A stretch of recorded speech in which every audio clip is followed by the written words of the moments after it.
first thing I remember was the sour smell of burnt milk hanging in the air and someone already shouting. It was barely 8 a.m., but the line snaked to the door, and the espresso machine hissed like it resented us. I saw Danielle flinch as a man banged his fist on the end of the counter, scowling. "It's not that hot," he growled, waving his takeout cup like a weapon. The crowd behind him edged forward, hungry and impatient, the mood shifting in a heartbeat from Saturday morning cheer to collective irritation. That was the routine.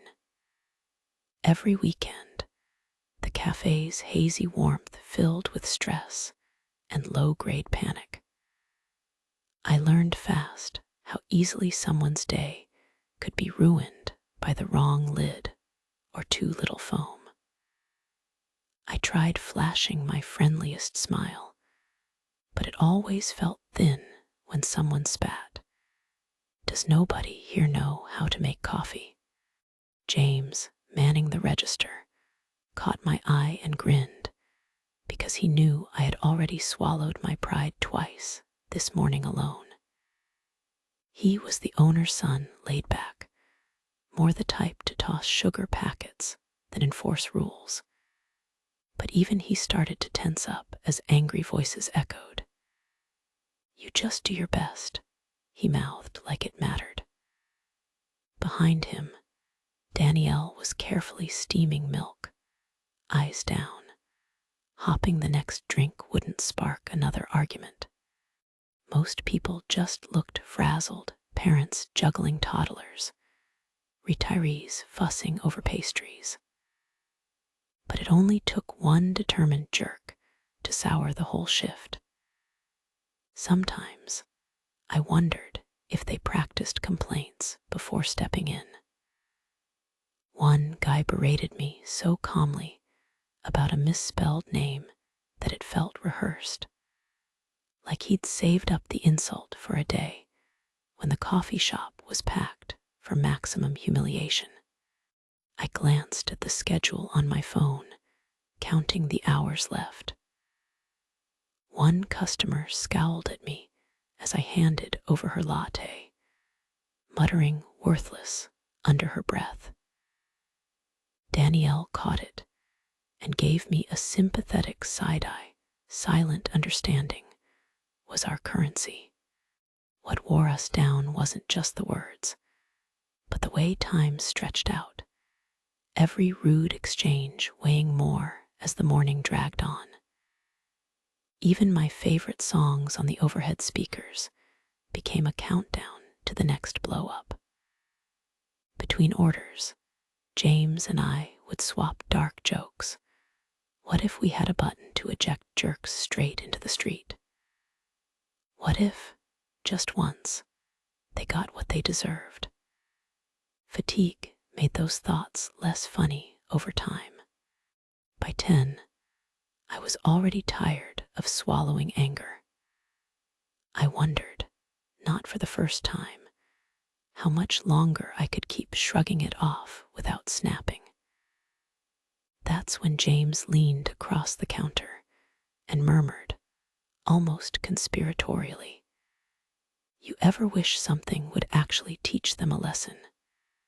His eyes drifted toward the man still heckling Danielle. There was something about his tone, a little too thoughtful, a little too deliberate, that made me pay attention, not yet realizing just how far we'd go to answer that. No matter how many weekends I worked, the pace of the morning rush never got easier. Customers lined up out the door, each one convinced their order was the most urgent crisis of the day. Every shift felt like a test of endurance, dodging the pointed sighs, the cold glares, and the little complaints that stacked up like dirty mugs in the sink. Sometimes, even the silence was hostile, like when someone locked eyes with me and let me know that, in their world, I was the reason things took so long. Danielle and I developed a rhythm. She worked the steamer, and I ran the register. But it wasn't enough to defend against the steady drip of irritation we got from the crowd. There was a weird camaraderie between us, born out of getting through these storms together. We shared eye rolls and tired half smiles, the kind that said, "Hang in there, we're together in this." As much as the anger drained us, the solidarity made it bearable. I think that's why we never truly lost it. Even when one woman accused us of trying to poison her with almond milk, or when a teenager demanded I remake his iced latte 3 times because he claimed he could taste the bad mood in it. James moved through the chaos with practiced calm, usually joking with regulars, but always alert for trouble. He was close enough in age to seem like one of us, but with a bit more experience, and, as the owner's son, just enough authority to step in when things turned ugly. He kept his cool, no matter how hot it got, but now and then I caught a flicker of exhaustion on his face. After one particularly relentless line of complaints, he muttered to me quietly, "We're not just serving coffee, we're surviving some kind of social experiment." We tried, in our own ways, to push back without breaking the rules.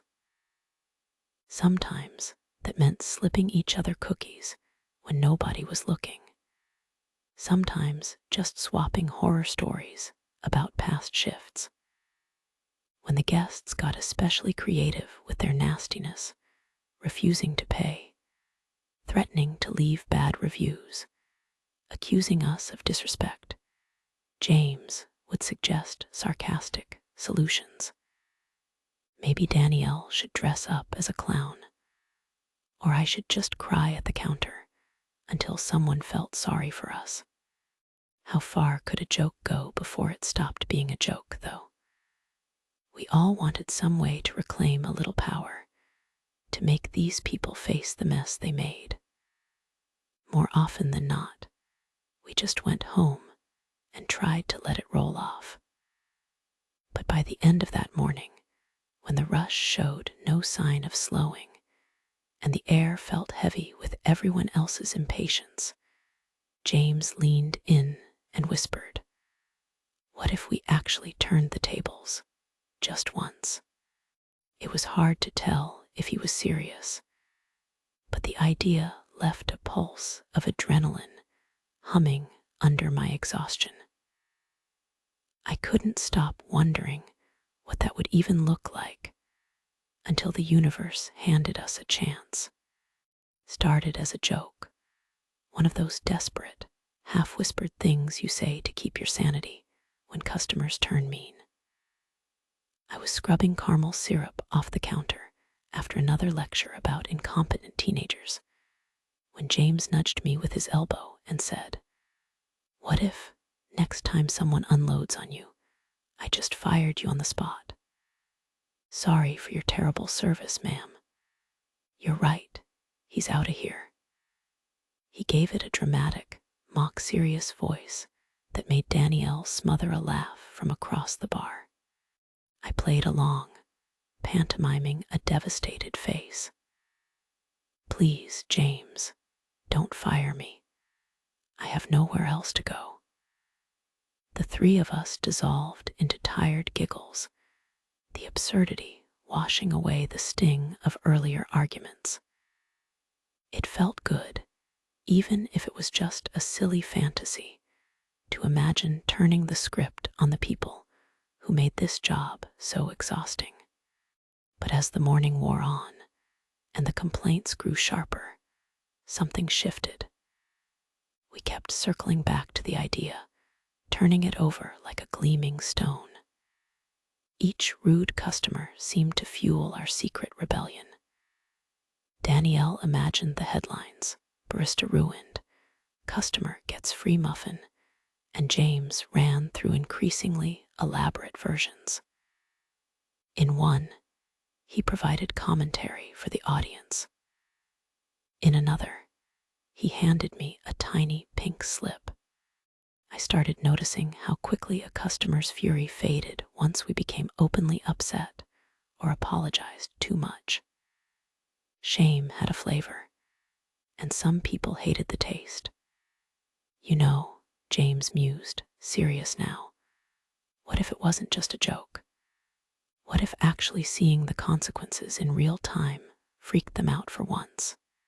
He looked at me, and I saw it, the flicker of real curiosity behind the mischief. Maybe the only way to snap them out of it is to show them what their anger really does. There was a new energy between us, a kind of daring mischief that made the day move a little faster. For once, we weren't just dodging insults, we were plotting. It felt dangerous in all the right ways, as if any minute someone might see through us and yank us back to reality.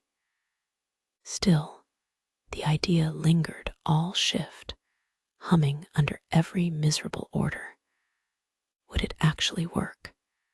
Could we pull it off without getting in real trouble? The line inched forward, and I caught sight of a regular already waving his cup, lips pinched in frustration. James met my eye, eyebrows raised. Now or never. My pulse jumped as the pieces started falling into place. For the first time all day, it felt like we had something to look forward to.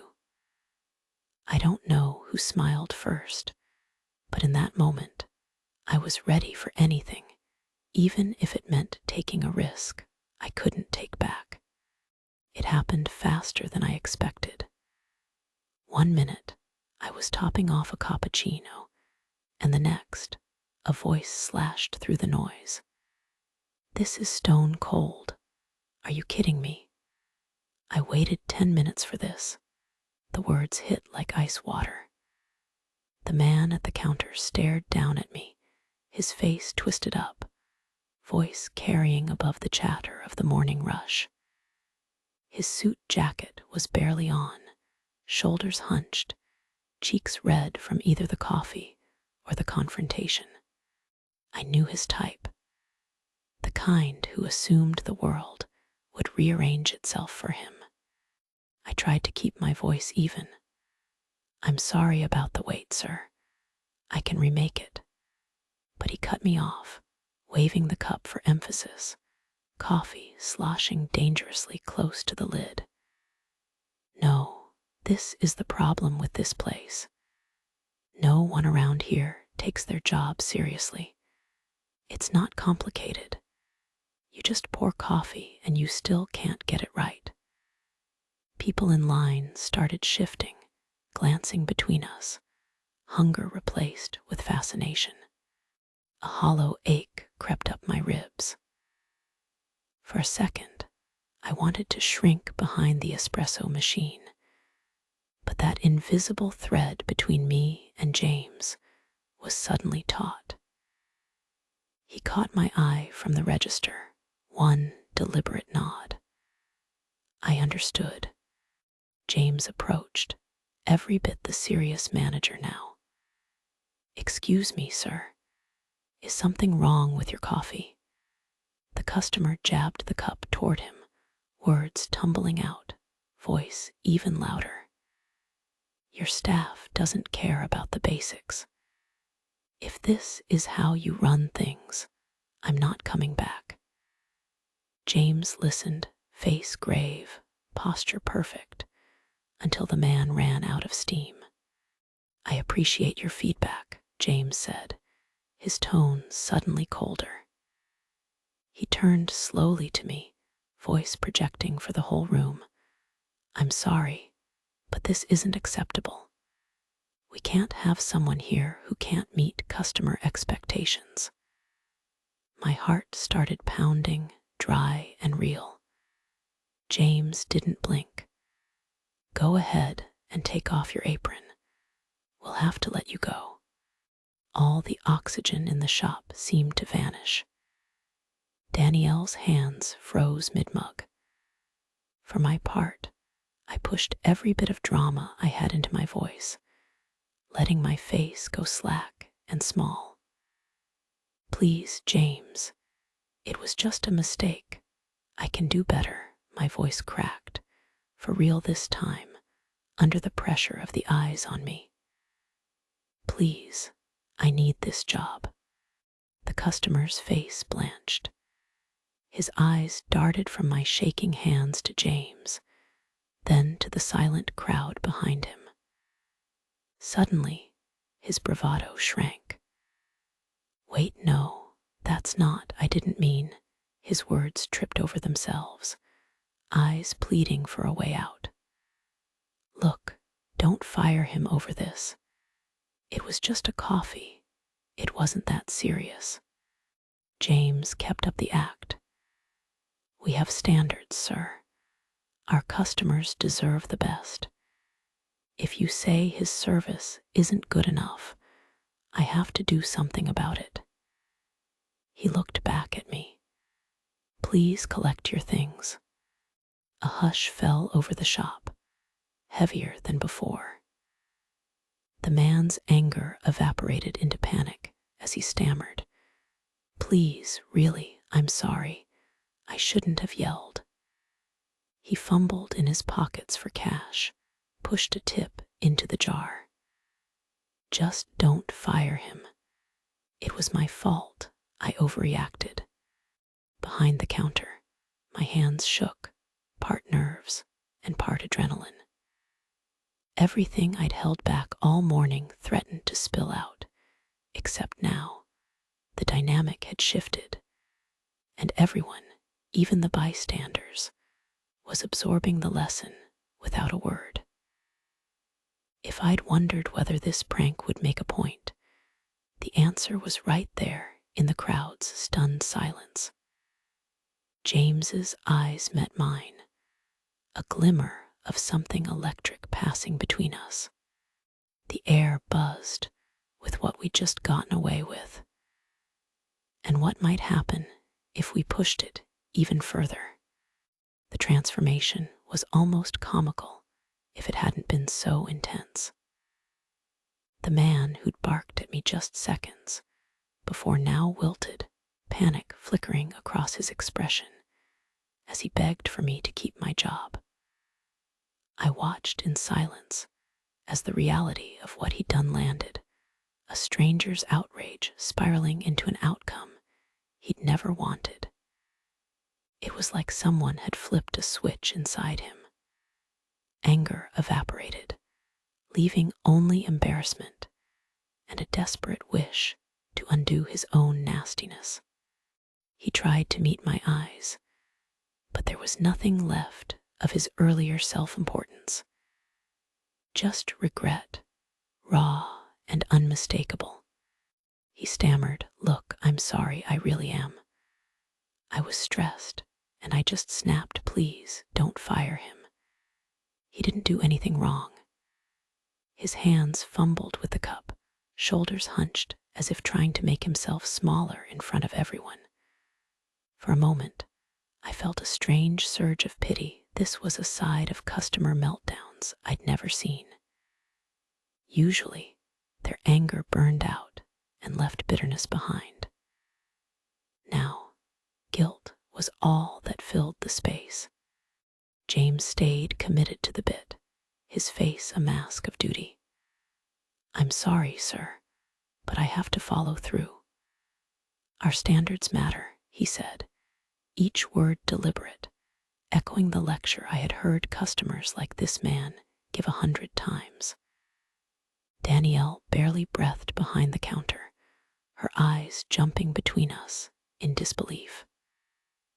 The rest of the line was dead silent, everyone watching as if they'd stumbled into a real-life social experiment. Inside, I was a jittery mess of adrenaline and disbelief. Part of me was exhilarated by how fast the tables had turned. Another part, the side of me that still cared about people, even the rude ones, felt the man's discomfort like a bruise.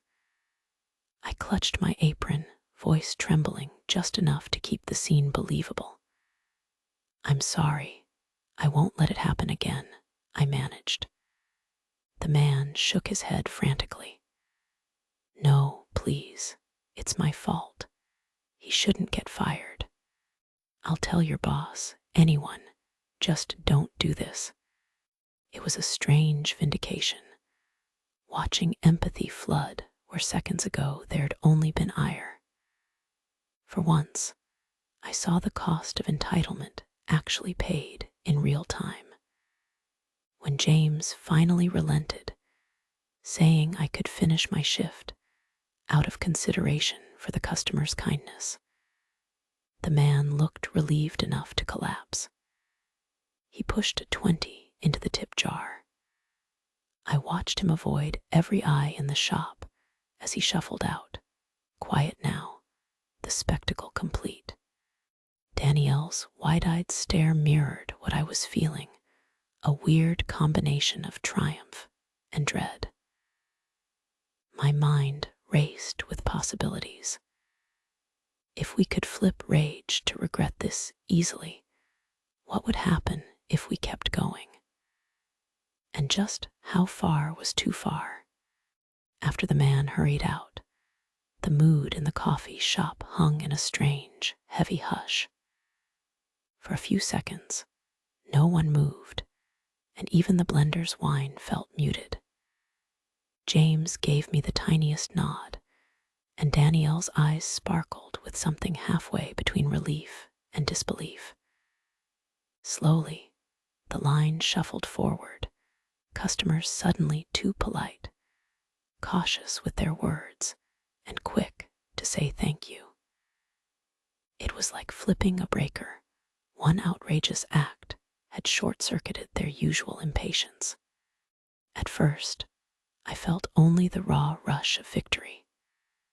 The satisfaction of finally seeing someone forced to reckon with their own cruelty, right there in public, was heady.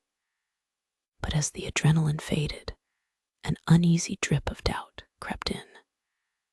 I found myself glancing toward the door where the man had left, wondering what he'd tell his family, or how long he'd replay that scene in his head. Maybe he really was just having a bad morning, or maybe we'd humiliated someone who would never set foot in our cafe again. James broke the tension by pulling me aside. "We did good, you know," he said quietly, though his confidence didn't quite reach his eyes. Danielle still looked shaken, but she managed a small, supportive smile as she handed off another order, extra careful not to rush her words. For a moment, it almost felt right that maybe we'd found the only way to push back against the constant barrage. But the silence in my own mind was louder than ever. Winning this way felt different now that it had actually happened. I kept replaying the customer's guilt, the way his tone crumbled, and wondered if we'd crossed some invisible line. Was it justice, or just a different kind of cruelty? The line started growing again, restless, as if daring us to restore the old order or double down. I watched James scan the crowd, picking up the same change in energy I felt. Maybe this trick wouldn't always land so cleanly. Maybe the next customer would react totally differently, or maybe someone higher up would finally notice. As the next challenge stepped up to the counter, I realized we'd only opened the door to something bigger and more unpredictable than any of us had planned. After that first shockwave, it was like something had broken loose behind the counter. Nobody said it out loud, but the prank became our unspoken weapon. Whenever a customer crossed that invisible line, voice raised, eyes narrowed, entitlement spilling across the register, my heart would skip in anticipation. Sometimes I was the target, sometimes Danielle, but we started watching for it, passing silent signals, as if we had invented an entirely new set of rules. The next time it happened, it was Danielle in the firing line. A woman with perfect nails and a razor-sharp voice accused her of messing up a dairy-free order. Danielle apologized, calm as always, until the woman tipped from firm to furious, sneering about kids these days. The air around us tensed. James didn't hesitate, stepping forward and delivering that same grim monologue about standards. He told Danielle to remove her apron, her face dropped, eyes wobbling. And in that performance, I saw fear and heartbreak broadcast to the whole cafe. The woman's outrage dissolved instantly, her words tripping into stammered apologies. This time, she reached across the counter, touched Danielle's hand, and whispered, "Oh, honey, I didn't mean for you to lose your job." By the end of the afternoon, we'd staged the firing 2 more times. The outcomes all looked the same. Rage became regret, entitlement crumbled to concern, and suddenly, the worst people in the shop were falling over themselves to make amends. Sometimes it meant a hurried apology and a stuffed tip jar. Sometimes averted eyes and hasty retreats. Even the people in line started acting different, their words softer, as if any misstep would set off another public execution. Part of me marveled at how easy it all was. For once, the misery we endured seemed to have an outlet, a pressure valve. Danielle and I started trading stories of our best performances, each retelling colored with the sort of giddy satisfaction I used to dream about on my worst shifts. There was a thrill in it, a new kind of power that came from flipping the script, and for a while it felt harmless, maybe even righteous. At least now, the universe felt a little more balanced, but a strange hunger crept in alongside the victories. I caught myself hopping for another meltdown, just so we could do it again. The lines between payback and cruelty blurred every time we pulled it off, and by the 3rd time, even James's laugh was a little too nervous. What if someone didn't apologize? What if they called our bluff, or worse, took things to management? The prank had gone past being just a joke or a trick. It was turning into something else, something we couldn't quite control. Still, as another customer raised their voice at the far end of the counter, I could feel our little group tense with the anticipation of what might happen next, and a flicker of dread that someday the consequences would finally catch up to us. When Monday rolled around, I carried the secret with me right into homeroom. I thought maybe I'd keep it just for myself, a badge of the universe finally tipping in my favor. But the story practically burned through my throat. By lunch, I couldn't take it. My friends circled their trays, bored and half listening, until I got to the part about James firing me on the spot. Then, suddenly, every eye was on me. No one interrupted, mouths half open, napkins frozen mid-crumple. At first, my friends laughed hard. "You're kidding," one said. You pretended to get fired right in front of everyone. They demanded details, each twist ramping up the giddy disbelief. The theatrics, the desperate pleading, the look on the customer's face when regret finally hit. For a moment, I felt the thrill all over again, the power of flipping the script, the rare pleasure of watching a bully squirm and break. But as I finished, something changed in their faces. Gina, who'd always hated unfair teachers, leaned forward. "But isn't that super mean?" she asked, voice quieter. Matt shook his head. "What if that guy was just having the worst day of his life? What if he actually thinks he got you fired?" Now uncertainty crept in. Steph mumbled, "It's funny until someone leaves and feels like total garbage. Isn't that just revenge?" I tried to protest. It wasn't permanent. It was just a lesson. But my explanations sounded weak out loud. What I thought was clever suddenly felt calculated. The pride I'd carried all weekend began to curdle. Would I want to be guilt-tripped in public, watched by strangers as my worst moment exploded in my face? What if someone had pushed me that way once, before I was ready for it? By the end of lunch, even I wasn't sure anymore. The laughter had faded, replaced by a knot of something uncomfortable. My friends divided, some saying the customers deserved it, others insisting we'd crossed a line.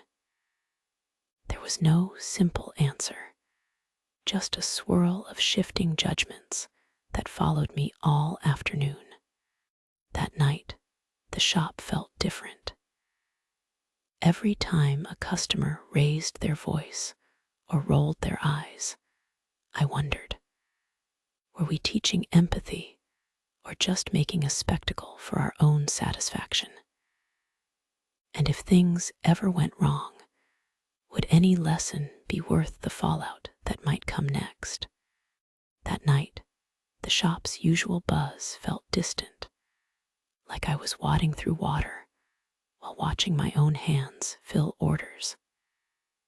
Every polite nod from a customer flickered against flashes of their faces sunk in guilt, reliving the pranks we'd pulled.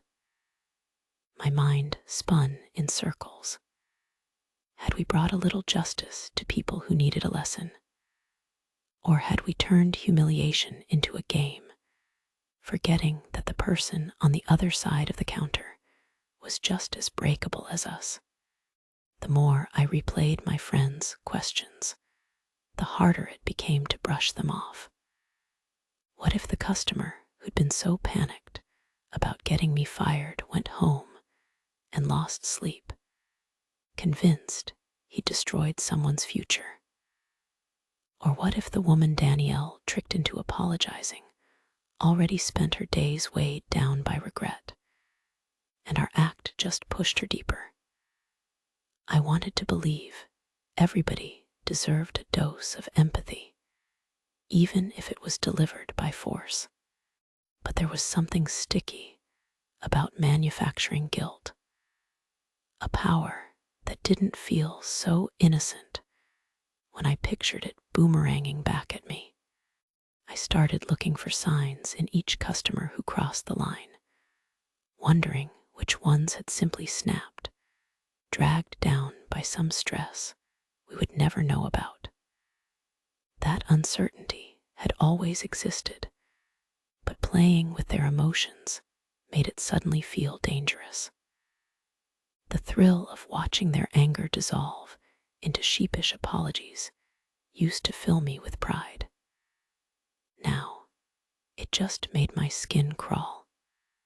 How much regret was enough? And where was the line between teaching a lesson and pushing someone off the edge? Even within our little coffee shop crew, things grew tense. Danielle admitted that it left her queasy every time, but she was tired of being treated like dirt. James, who'd started out grinning over every win, now kept glancing toward the shop phone, wary that a real complaint or a furious manager might finally drop the hammer. The question I couldn't let go of was ugly in its simplicity. Were we fixing rotten behavior, or had we just gotten hooked on the rush of power? I tried to convince myself we hadn't hurt anyone, but the possibility burned beneath every easy answer. The next Saturday, just before my shift, I caught myself staring at the schedule, heart thudding. If one joke could spiral, what would happen if the next one didn't end with a harmless apology? What if the fallout was waiting, just out of sight, ready to land in ways none of us saw coming? It happened on one of those Saturdays when the air felt electric, the line curling to the door, everyone's patience worn thin by the crowd and caffeine shortage. There was a guy in a suit, mid-40s, expensive watch, tension radiating off him like static. He ordered a triple espresso, no foam, extra hot, sharp, and specific.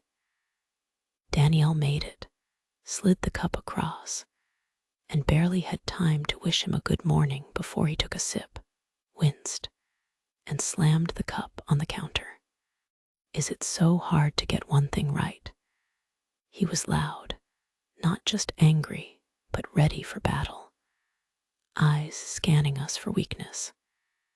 He brushed off Danielle's apology, voice rising. You people get paid to screw up the simplest orders. Where's your manager? The old pattern kicked in. James appeared at my shoulder, voice neutral. Sir, is there a problem? But this customer was relentless, rolling straight into a diatribe, now demanding both refunds and apologies, lips twisted into a sneer. I glanced at Danielle. She gave the tiniest nod, the unspoken signal. We were in. James's next words rang out. Danielle, I'm sorry, but this is unacceptable. Hand in your apron. We'll have to let you go. Danielle's hands shook as she untied her apron, eyes shining, her performance almost too real. I watched the shift, the customer's triumph turning into something brittle. But this time, there was a crack in the plan. Instead of regret, the man doubled down. Good. Maybe someone deserves consequences for once. He smirked at Danielle, waving his cup as if he just solved a problem personally. An icy chill crept along my spine. The line behind him fell silent, uncomfortable. Danielle's voice broke the quiet, soft, but strong. I'm sorry for the mistake. I hope your day gets better. There was a flicker then, a moment of hesitation in the customer's bravado, but it vanished as quickly as it came. James kept going, insisting Danielle leave the floor. Tension ricocheted through the shop. A woman in line, clearly horrified, called out, She doesn't deserve that. He's being awful. And others murmured agreement. Suddenly, all eyes were on the man, the performance threatening to tilt completely out of our control. He went rigid, realizing he was now the villain in a story playing out for a captive audience. He shuffled back, muttering but refusing to apologize, his pride too raw. James stood beside Danielle for a moment, both of them frozen, stranded between the stunt and the fallout. The regulars in the shop looked at us, confused and disturbed, their former amusement replaced by suspicion and discomfort. As Danielle slipped into the back room, I felt a pressure I'd never known before. We pushed the customer too far, or maybe ourselves. As the man stormed out, I caught his glare, and for the first time, I wondered whether he'd take his anger further, to management, online, or beyond. The silence that filled the shop was different this time, not victory, but something darker, as if we'd finally crossed the very line we'd set out to redraw. And I knew we couldn't undo what had just been set in motion. After the door swung shut on the man in the suit, the coffee shop felt raw and exposed. For the first time, I saw real fear flicker in James's eyes. The tension didn't drain away. It settled across the counter, thick and uneasy. Danielle stayed in the back longer than she needed, and when she finally emerged, her usual calm was gone, replaced by a tightness in her jaw I hadn't seen before. We cleaned in silence, letting the steam and hiss of the espresso machine fill what we didn't want to say out loud. At last James spoke, voice barely above a whisper. "I didn't think he'd actually double down," he said. "Usually they just fold." He looked to me for reassurance, but I couldn't meet his eyes. I could only remember the twist in my stomach when the prank stopped being funny and started feeling cruel. Danielle wiped down the tables, her movements sharp. "I know we're tired of getting screamed at," she said, "but what are we even doing now? We humiliated him, in front of everyone." She hesitated, then added, "And he still looked angry. Not guilty, just wounded. Did we just hand him a reason to hate all of us?" Even the regulars seemed to notice our shift. One older customer left a bigger tip than usual, but wouldn't look at us. Another asked Danielle if she was okay, quiet and awkward. The shop's laughter was gone, replaced with side glances and tense silence. James tried to rally us, saying we'd finally pushed back, that people needed to learn consequences. But even he sounded unsure, his previous excitement dulled by the memory of that man's face. "Maybe we lay off for a while," he suggested, and his words hung in the air with an unfinished edge. Nobody answered right away. The ritual prank, which had started as inside justice, now felt more dangerous than empowering. I looked at Danielle and James and saw the same thing reflected in their stares, a longing to undo the last half hour, to return to the days when we just muttered jokes behind the counter, not in front of the whole world. As we got ready for closing, an unfamiliar number lit up the shop phone. No one moved to answer it. Instead, all our gazes locked, silent but desperate, as if the fallout we'd all been waiting for was finally about to crash through the line, shattering whatever fragile control we thought we had left. 2 days after the suit incident, my best friend insisted I post the story online. She said, if I was this torn up about it, I might as well let the internet decide. I wrote up the entire saga, from the first joking brainstorm to the disastrous standoff with the man in the suit. then hit submit, and waited for the comment firestorm I knew would follow. The post caught fire somewhere in the late afternoon. I watched it from the corner screen at the shop, the upvotes climbing, hundreds of strangers tearing apart every moment none of them had seen.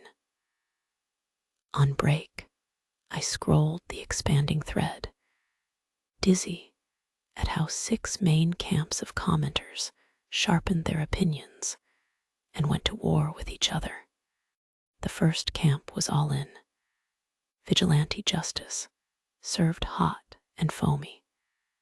Good for you, those comments crowed often in all caps. Entitled people need a taste of their own medicine. If you can't act like a decent human being, you deserve a little humiliation. They praised us for being bold, clever, and for standing up to the petty tyrants so many in retail are forced to endure. Sometimes they dropped their worst stories, making our pranks sound tame in comparison. I felt a swell of vindication reading those, like maybe we'd been defending more than ourselves. But then the second camp hit, and their comments were cold and precise. You're playing with people's mental health for a laugh, they wrote. And for every rude customer, there's another who's just having a terrible day. They pointed out that public shamming can do real damage, especially to people already under pressure, who might carry that guilt home and spiral. Is that what you want? Someone to break down in their car after leaving? They asked, and those words chilled me worse than anything else. The third group was technical, risk analysts, and self-proclaimed retail experts. They spelled out every possible consequence: corporate policy violations, lawsuits, angry reviews, and formal complaints. You're lucky no one's called your regional manager, one warned. This could lose you your job or drag your franchise through the mud. They broke down how quickly a viral video or Yelp review could destroy a small business. And suddenly, all the power we'd felt seemed as fragile as a cup balanced on a counter's edge. In the fourth camp, there was empathy directed not at customers or staff, but fellow low-wage workers. Why do these jobs have to be so soul-sucking? Asked one. You shouldn't need a prank to get respect. They reminisced about the emptiness of smiling through abuse for minimum wage, and how the real failure was a society where kids needed psychological warfare just to get by. Their comments radiated sadness and something like solidarity more than scolding. Reading them, my anger at customers seemed small next to my anger at a world that made this our best option for survival. Then in came the fifth camp, devil's advocates and armchair philosophers. They debated the abstract. Was guilt really manipulation if it forced a moment of empathy? Was teaching someone a lesson in public ever justifiable when formal complaints did nothing? They quoted Aristotle and Kant, mentioned moral education and restorative justice. Some argued this was almost performance art, using drama to force callous people to recognize the humanity of service workers. Others countered that true reform required patience, not trickery, and that the ends never justified the means.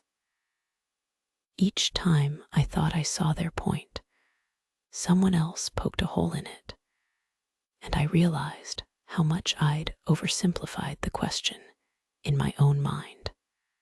And finally, the sixth camp emerged, outraged adults blaming our childishness.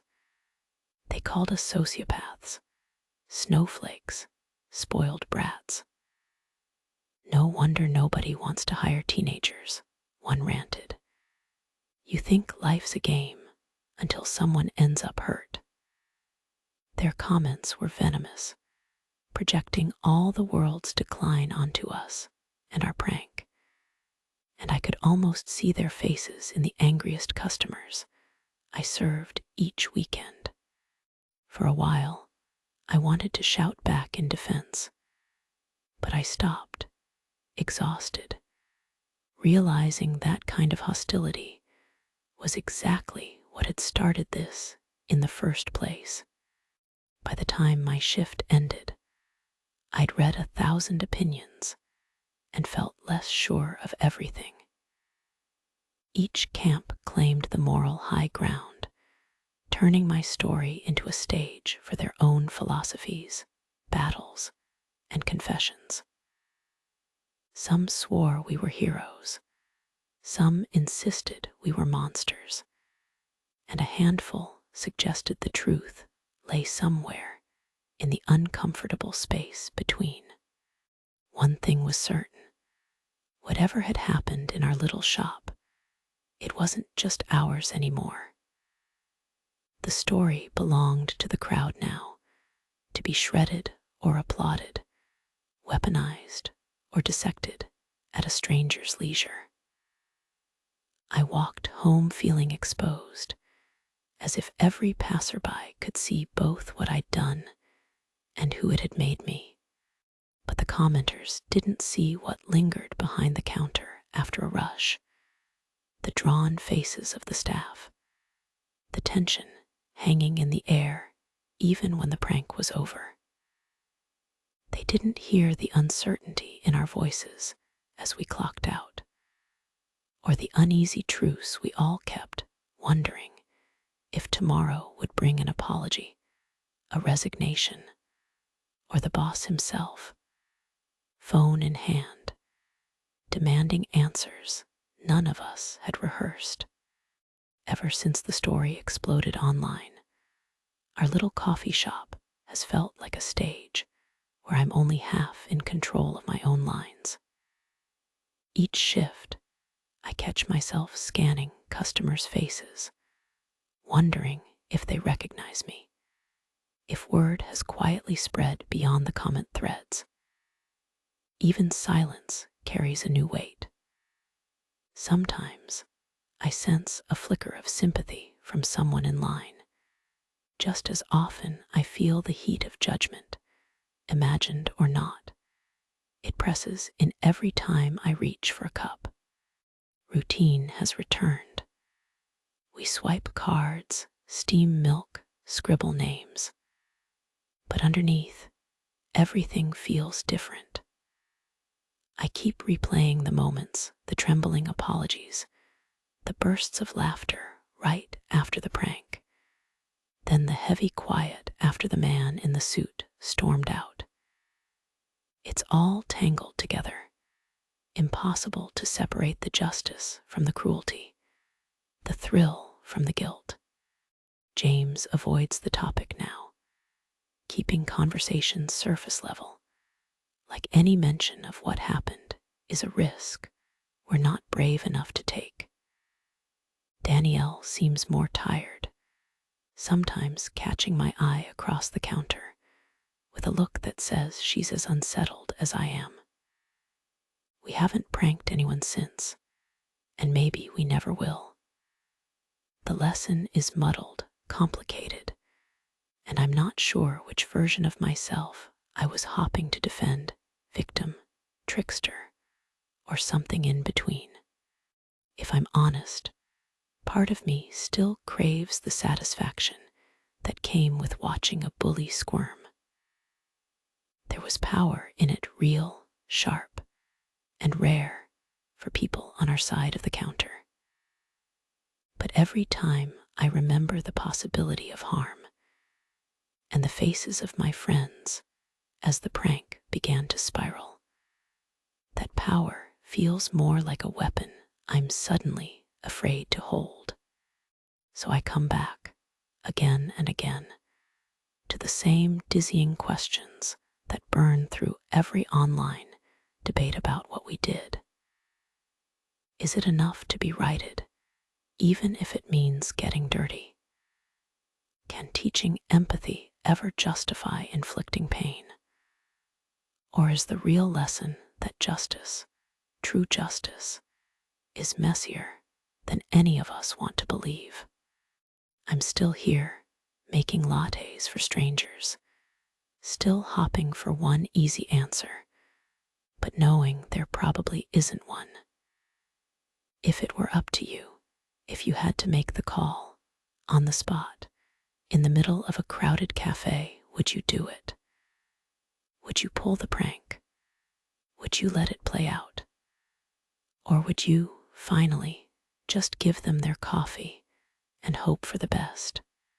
At the end of the day, I'm left staring at the espresso machine, waiting for the next impossible human moment to walk through the door. Hopping, I'll recognize it for what it is before it passes me by.